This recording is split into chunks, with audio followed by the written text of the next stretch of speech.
الحمد لله نحمده ونستعينه ونستغفره ونؤمن به ونتوكل عليه ونعوذ بالله من شرور أنفسنا ومن سيئات أعمالنا من يهده الله فلا مضل له ومن يضلله فلا هادي له ونشهد أن لا إله إلا الله وحده لا شريك له ونشهد أن سيدنا ومولانا محمدا عبده ورسوله أما بعد بالاسناد المتصل منا إلى إمام المحدثين أمير المؤمنين في حديث رسول الله صلى الله عليه وسلم أبي عبد الله محمد بن إسماعيل البخاري رضي الله عنه وأرضاه ونفعنا بعلومه وحشرنا في زمرته أنه قال باب قول الله ونضع الموازين القسط ليوم القيامة وأن أعمال بني آدم وقولهم يوزن۔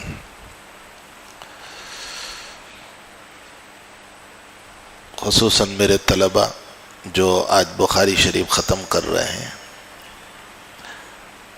میرے لیے بڑی سعادت کی بات ہے کہ حق تعالی جل شانہ و من والہ نے اپنی بے ذاتی بے علمی، یہ بے تکلف میں بول رہا ہوں، مجھے اس میں کوئی تکلف نہیں ہے، میں بے علم انسان ہوں،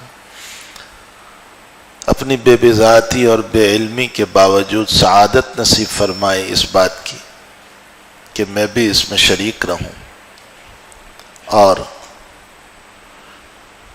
اس اختتامی مجلس میں دعا ہو اور اس دعا میں رب کریم ہماری مغفرت فرما دے۔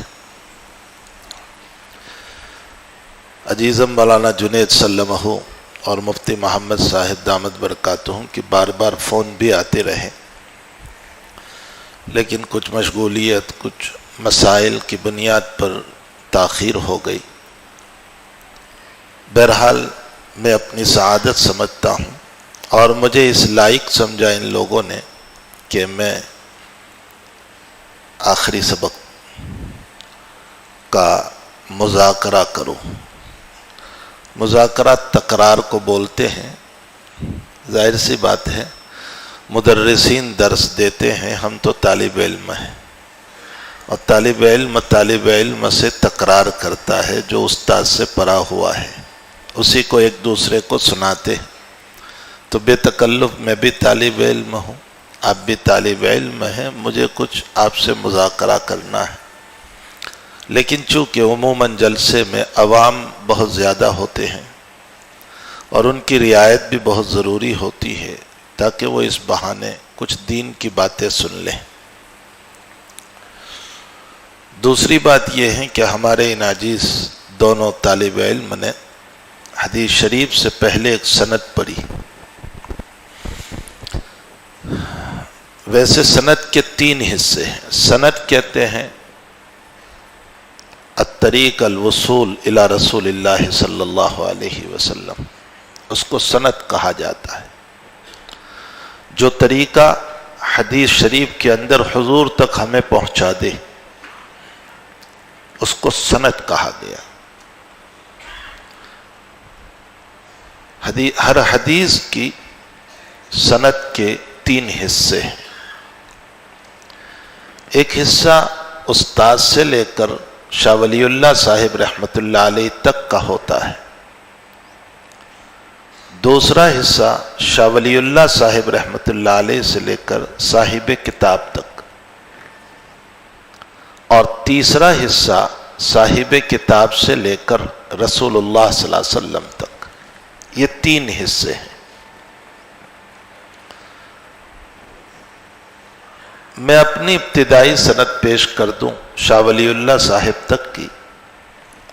ویسے متعدد اکابر سے اس سلسلے میں اجازت حاصل ہے، لیکن میں چونکہ شیخ کی نسبت کو ہر جگہ سند کو بیان کرتا ہوں، میں نے مکمل بخاری شریف پڑھی، استاذی و مولائی و مرشدی امیر المؤمنین فی الحدیث فی زمانہ حضرت شیخ محمد یونس صاحب جون پوری قدس اللہ سرہ سے جو ایک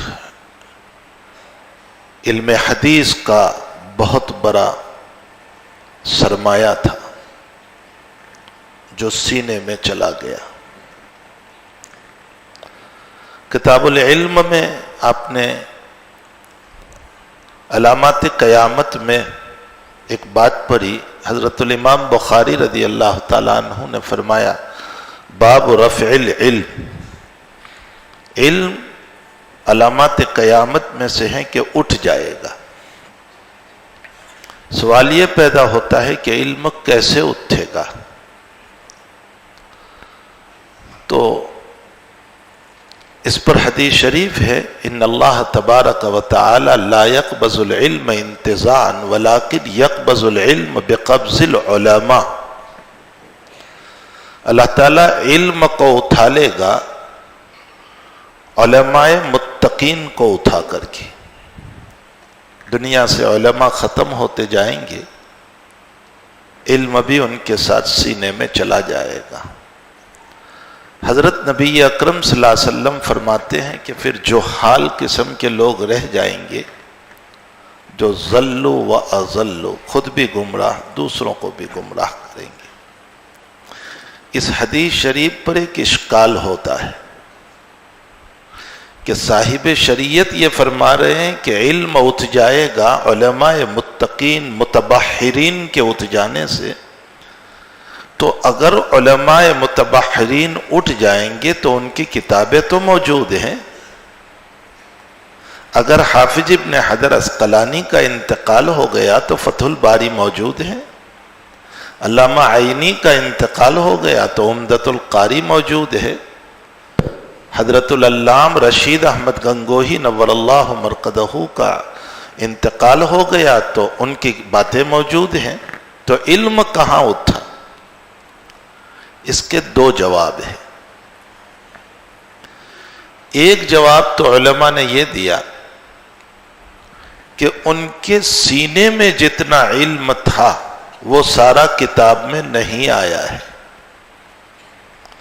بدیہی بات ہے کہ آپ جب کوئی مضمون لکھو گے تو اس مضمون کی مناسبت سے جو باتیں آئے گی وہی لکھو گے۔ یہ تو نہیں ہو سکتا ہے کہ حدیث لکھ رہے ہیں تو تفسیر بھی ساری لکھ دیں اور فقہ بھی لکھ دیں۔ جس رخ پر آپ چل رہے ہیں وہی لکھیں گے، باقی باتیں تو ساری ان کے سینے میں ہیں۔ تو کتاب میں جتنا علم آیا ہے ان سے زیادہ علوم ان کے سینوں میں تھی، وہ دنیا سے چلے گئے۔ یہ تو عام محدثین کا جواب ہے۔ میرے حضرت شیخ یونس صاحب قدس اللہ سرہ کا جواب سنو، طبیعت اتعش کرتی ہے۔ حضرت نے فرمایا اس حدیث شریف میں علماء متقین مراد ہے، عام علماء مراد نہیں ہے، اور ظاہر سی بات ہے کہ تقوی والے علماء دنیا سے چلے جائیں گے تو جو تقوی سے فائدہ ہوتا ہے وہ عام علم سے فائدہ نہیں ہوتا ہے۔ معلوم ہوتا ہے کہ علماء متقین مراد ہے، عام علماء مراد نہیں ہے۔ اللہ مجھے اور آپ کو تقوی نصیب فرمائے۔ بھائی علم کی کمی نہیں ہے، تقوی کی کمی ہے۔ اللہ ہم سب کو اپنا ورع، اپنی پرہیزگاری، اپنا تقوی، اپنا نور، اپنی بصیرت اس کے لیے کرنے کی اللہ ہم سب کو توفیق عطا فرمائے۔ تو بہرحال سند کا پہلا حصہ مجھ سے لے کر حضرت شاہ ولی اللہ صاحب رحمۃ اللہ علیہ تک میں نے پڑھا حضرت شیخ یونس صاحب قدس اللہ سرہ سے، انہوں نے پڑھا حضرت مولانا محمد زکریا صاحب کاندھلوی ثم المحاضر المدنی سے،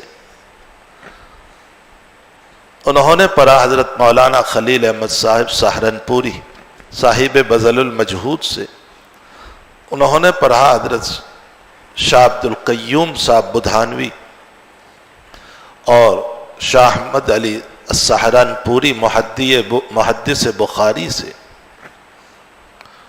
اور انہوں نے پڑھا شاہ عبد الغنی صاحب مجددی سے، انہوں نے پڑھا شاہ اسحاق صاحب سے، اور انہوں نے پڑھا حضرت شاہ عبدالعزیز صاحب سے، اور شاہ عبدالعزیز صاحب نے شاہ ولی اللہ صاحب رحمۃ اللہ علیہ سے پڑھا۔ یہ ایک سند کا حصہ ہوا، ورنہ اس میں بہت ساری سندیں ہیں۔ پھر دوسرا حصہ شاہ ولی اللہ صاحب سے لے کر امام بخاری یا امام مسلم یا امام ترمذی، اس لیے کہ شاہ ولی اللہ صاحب رحمۃ اللہ علیہ ہماری تمام سندوں کی بنیاد ہے۔ ہندوستان میں علم حدیث کو لانے والے شاہ ولی اللہ صاحب ہیں۔ اس سے پہلے علم حدیث تھا، لیکن جب علم حدیث کے ولولے ختم ہو گئے تو پھر شاہ ولی اللہ صاحب رحمۃ اللہ علیہ مدینہ المنورہ اور مکہ المکرمہ تشریف لے گئے، اور انہوں نے سیاہ ستہ کو پڑھا اور پھر علوم لے کر کے آئے۔ شاہ ولی اللہ صاحب رحمۃ اللہ علیہ ہمارے سرخیل میں بہت بڑی شخصیت گزری ہے۔ میں ہر طالب علم کو کہتا ہوں ان کی حجت اللہ البالغہ پڑھو۔ حضرت ایک ایسی کتاب تصنیف کر کے گئے ہیں جس کے مقدمے میں فرماتے ہیں کہ یہ کتاب ملہم من اللہ ہے، اللہ نے الہام کے ذریعے سے لکھوائی ہے۔ حضرت اس میں جو باتیں بیان کرتے ہیں طبیعت اشعش کرتی ہے۔